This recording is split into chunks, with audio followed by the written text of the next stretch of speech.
이미 위기 경보가 울린 중국 경제 상황을 시진핑 정부가 전혀 컨트롤하지 못하면서 이 중국 내 투자자들을 비롯한 인민들의 불만이 극에 달하고 있습니다.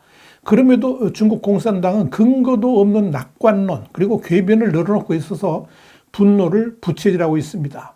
얼마나 화가 났던지 2억 명의 주주들이 방패가 되어줄 테니 미국이 중국 인민들을 구하는 전쟁을 해달라 이런 요청까지 했겠습니까? 이 현장을 Y타임스가 추적해봤습니다. 지금 시작합니다.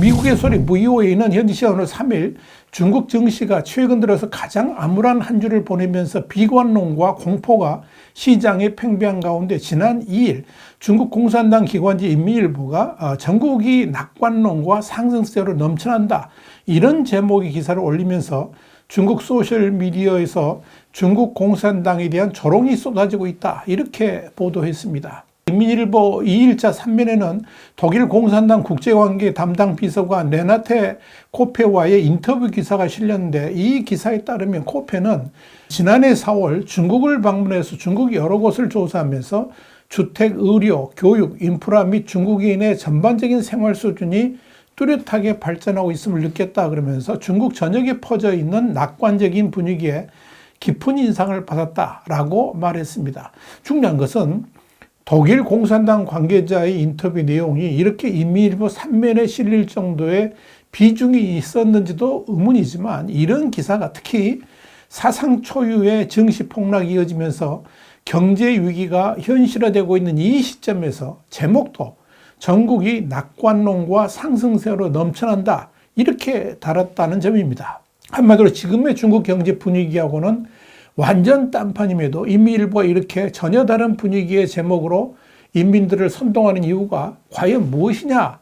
여기에 네티즌들의 초점이 맞춰져 있는 겁니다. 실제로 인민일보 기사가 나온 날 중국 증시는 지속적인 하락세를 이어가면서 한때 상하이 증시가 4년 만에 최저치로 떨어지는 등 이 폭락세를 이어갔습니다. 동시에 국제통화기금 IMF는 2024년 중국 경제 성장률 전망치를 매우 불확실하다 그러면서 하향 조정한다라고 발표했습니다. 당장 중국 네티즌들의 반응은 폭발적이었습니다. 중국의 대표적인 소셜미디어인 웨이보에서 일부 네티즌들은 인민일보 기사에 대해서 좋다 하오 이런 말 또는 하하하하하 이런 반응을 보였습니다. 또한 많은 사람들이 올해 최고의 농담이다라고 말했고 다른 사람들은 그것이 상식을 벗어난 것인지 바보 같은 것인지 알 수 없다 이렇게 말했습니다. 일부 네티즌들은 비꼬는 듯한 반응을 보이기도 했습니다. 허베이성 네티즌들은 지나치게 낙관적이니 무시하세요 라고 말했습니다. 광둥성의 한 네티즌은 2억 명의 주주가 국유화되었다고 공식적으로 선언했다라고 말했습니다. 다른 네티즌들은 갑자기 국적을 잃은 것 같다 그러면서 비웃었고 베이징의 한 네티즌은 중국인이 될 자격이 없는 건 바로 나다 이렇게 말을 했습니다. 많은 네티즌들은 북한과 비교하기도 했습니다. 광지성의 한 네티즌은 마치 북한 방송을 본 것 같다라고 말했습니다. 장수성의 한 네티즌은 북한에서 압록강 하나만 건너면 된다라고 말했습니다. 상하이 한 네티즌은 선전의 거물급 인사들은 모두 김씨 일가의 대학을 졸업한 고학력자다 이렇게 비꼬기도 했습니다. 구이저우성의 한 네티즌은 엔진 출력의 90% 이상이 경적에 쓰이며 주변 사람들에게는 항상 좋은 차라고 말한다라고 비꼬기도 했습니다. 경제 현실은 최악인데도 그럼에도 긍정적인 면만 선전하라고 지시했던 시진핑의 말을 꼬집은 겁니다. 흥미로운 것은 중국 공산당에 대한 비판이 자유롭지 않은 상황에서 많은 중국의 네티즌들이 미국 대사관의 SNS에 하소연을 쏟아냈다는 점입니다. 미국 대사관의 웨이보 계정에는 지난 2일 기린 보호 관련 기사가 올려졌습니다. 그런데 이 중국의 네티즌들이 바로 이 기사의 댓글들을 달기 시작했습니다. 수만 개가 넘는 댓글들의 내용은 대부분 인민일보 기사를 조롱하는 내용들이었습니다. 아예 이 기사를 퍼나르는 숫자만 70만이 넘었습니다. 심지어 권위주의와 언론 통제를 비판하고 민주주의와 자유를 찬양하는 글들도 넘쳐났고 미국이 개입해 주기를 바라는 글들까지 다양한 내용들이 댓글로 달렸습니다. 중국의 유명한 X, 그러니까 트위터 계정인 리 선생님은 당신의 선생이 아니다. 이런 트윗의 스크린샷을 보면 허베이성의 한 네티즌이 매일 칭찬만 하고 진실은 없고 가짜고 크고 공허하고 질 높은 발전, 미국이 들어본 적이 있나? 이렇게 썼습니다. 중국 네티즌들은 또 기린도 생명이 있고 나도 생명이 있다는 등의 댓글을 남겼습니다. 중국 당국이 개인 투자자들을 제대로 보호하지 않고 있다는 취지 비판으로 이렇게 보입니다. 저장성의 한 네티즌은 미국 증권감독위원회가 인원을 파견해서 중국 증시를 지도해달라라는 댓글을 남기기도 했습니다. 일부 네티즌들은 부자와 권력자만 승리하도록 내버려 두지 말고 대중의 신뢰가 부족한 중국 공산당을 미국이 무너뜨려달라고 요청하기도 했고, 또 다른 네티즌은 2억 명의 주주들이 방패가 되어줄 테니 미국이 중국 인민들을 구제하는 전쟁을 시작해달라 이렇게 요청하기도 했습니다. 댓글 중에는 검열에 대한 비판도 발견됐습니다. 아이디 서우지 융후는 날선 비평이 없어지면 온건한 비평도 귀에 거슬리게 되고 온화한 비평마저 금지되면 침묵이 딴 생각으로 여겨지고 침묵도 허락되지 않으면 찬양의 불충분함이 죄가 되며 세상에 단 한 목소리만 허용된다면 유일한 그 목소리는 거짓말이 될 것이다. 이렇게 지적했습니다. 중국인 네티즌들이 미국 대사관의 SNS에 중국 공산당에 대한 비판의 글을 올리는 것은 중국 당국도 미국 대사관의 공식 SNS에 대해서 손질하는 것을 조심스러워하기 때문입니다. 다만 댓글을 쓰는 공간에 우호적인 댓글, 문명다운 발언 이런 공지를 올리긴 했습니다. 아울러 인기 검색어 순위에서 해당 키워드를 배제하고 모든 댓글을 찾아보기 어렵게 만들긴 했습니다.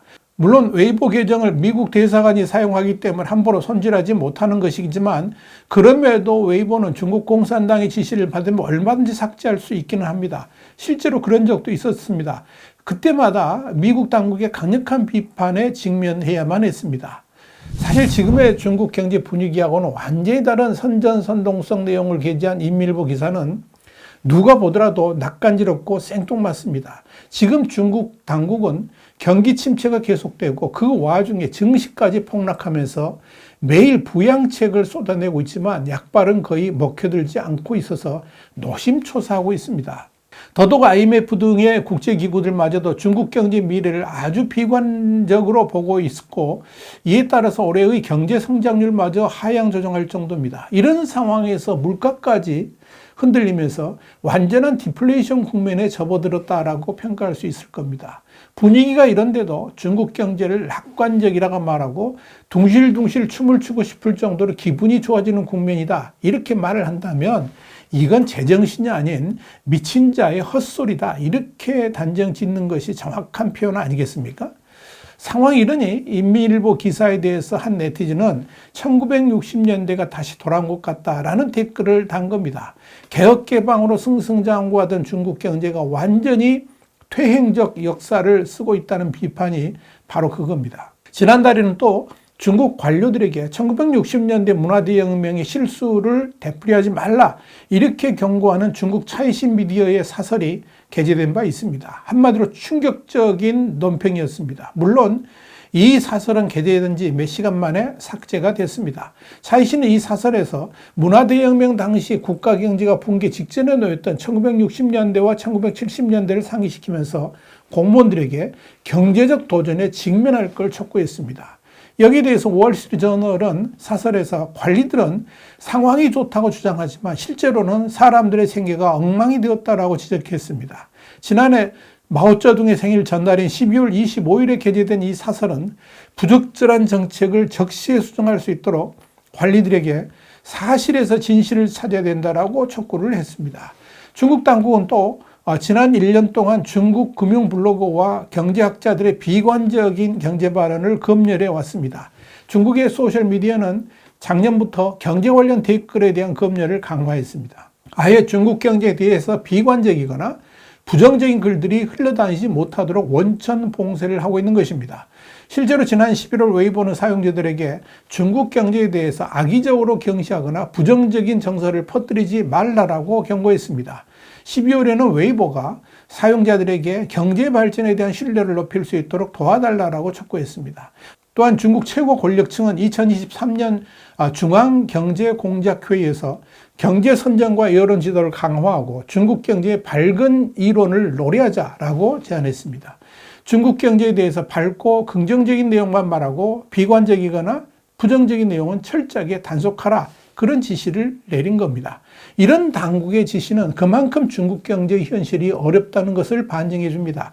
만약 중국 경제 현실이 있는 그대로 중국 인민들에게 공개가 된다면 사실 중국 공산당의 운명도 끝이 날 수도 있다는 위기감을 가지고 있다는 것입니다. 실제로 중국 경제는 최근 몇 년간 최악의 하락세를 이어가고 있는 주식시장 외에도 부동산 위기, 수출 악화, 그리고 외국인 투자 철수 가속화, 지방정부 부채 문제, 소비자 및 기업 신뢰도 하락 등의 일련의 주요 도전에 직면해 있습니다. 와이튼 정세 분석이었습니다. 감사합니다.